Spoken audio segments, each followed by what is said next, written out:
In this video, the weather is typically Welsh. This is actually a shock. It hasn't rained for weeks, and now it really is raining. So we'll be staying indoors today as we play around with both Oltcits. So I'm going to try and take the dashboard out on this one, hoping that's not going to be too much bother, because Mark has refurbished this spare bit of dashboard we have, which is looking resplendent now, made out of finest monkey metal, that stuff.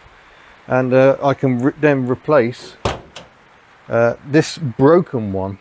See, it's just broken here. So hopefully we can get this out without too much bother. So this is actually all metal. And apparently these pods just screw on or off. So we'll have a good play. And while I'm doing that, Mark has got the fun job of working on the spares car. Don't tell Mini Hubnut we're nicking bits off it, it'll be gutted. Yeah, it caught fire a bit. We've got to try and get the upper column out. The what, sorry? That's got to come out. Well, the whole heater unit. Yeah. Fun times. So we'll have to get the whole of that out so we can get the upper column out. Oh, and if you don't shut this door properly, you can't open it. There we go. But yeah, it's going to be a bit interesting because of course it's a bit wedged in up here in the corner, but we need to get that lower column out, or sorry, upper column out. So it's going to be interesting. Let's see how we get on. I'm going to start by removing the dash from the good one. To start with, we've got screws up here. What are you after? No, I'm just looking because I never took that one out. No, the spares Oltcit came with quite a lot of spares, which included another complete dashboard binnacle. So that was convenient. We'll see what else is holding this in. Hopefully not much. We don't really want to move the entire dashboard if we can help it. That still feels pretty well held to me. Are we missing something? Oh, there are some screws on the underside under there. This is fun. I haven't got a manual for an Oltcit, so we're having to learn very much as we go. Oh, there we go. We've got those two screws out the bottom, and now we can pull it out. I suspect we'll have to pull the speedometer cable off the back. Oh, it's come off. It was held in with tape. That's reassuring. And there goes another screw. Right, now we've got to unplug all this lot. And we can start swapping stuff over. Big potential for disaster here. I only changed one over so far, but I'm just going to take a photo of this layout so I've got something to refer to later when inevitably I've forgotten what connects to what. I'm going to even do that just to make sure I actually get the switch positions right. That's interesting, it's broken up here as well. It's in very poor state, this one. I thought before I got too carried away I'd better get the side pods off, which sort of go in here and are held by a plastic collar. Just some screws on the back. I realised I was just getting tighter and tighter with all these switches, so I wouldn't have space to actually get in. Yeah, getting there. Just need to keep swapping these over. Well, it's been a bit of a faff, but I've got my satellites back in. We've got the dashboard surround with no cracks, looking splendid. So that's been some useful progress. Meanwhile, Mark's been doing battle with the rather burnt Oltcit, using some protection here for Giselle, and has managed to get the steering column out. And there we go. The top bush just kind of came out quite easily on this one, presumably because it isn't horribly swollen. But we're going to try and swap the ignition barrels for not having key faff, and then we can call, well, we can't call that a job done. We've got to refit everything, but useful progress has been made. So we're running out of tinkering time today, so I fear we will have to come back and finish this one another day, but more steps towards getting this car back on the road again. We're back on the Oltcit today after a break of another week. I'm ashamed to say I've been off for a little road run in Took and taking photos of myself. Well, poor Mark here has been working away, but we've got the new upper column in place. We've used a little red rubber grease to hopefully make things a little easier.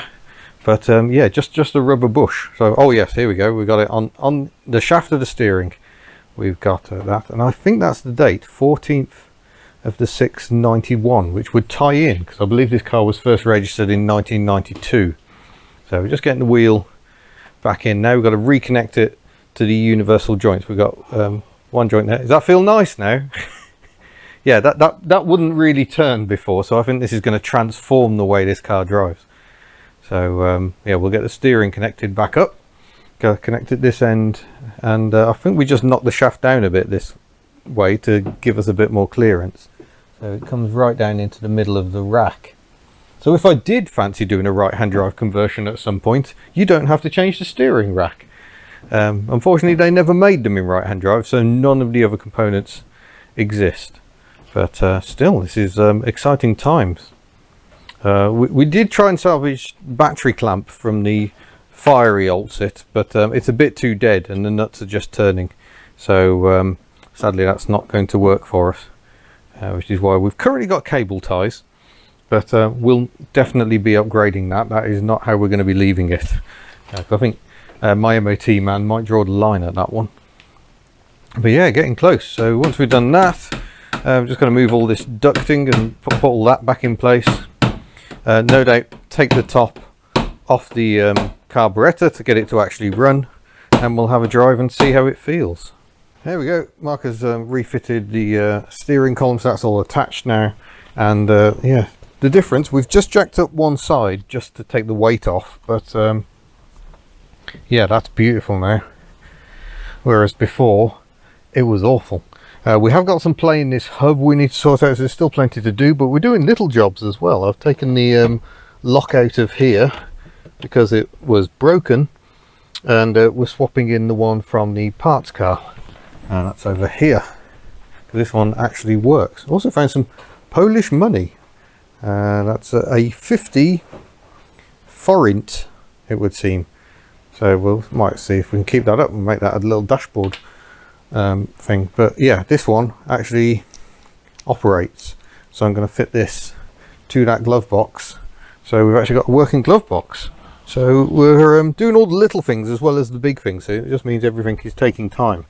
Mark seems to enjoy actually doing things, what's the word, properly.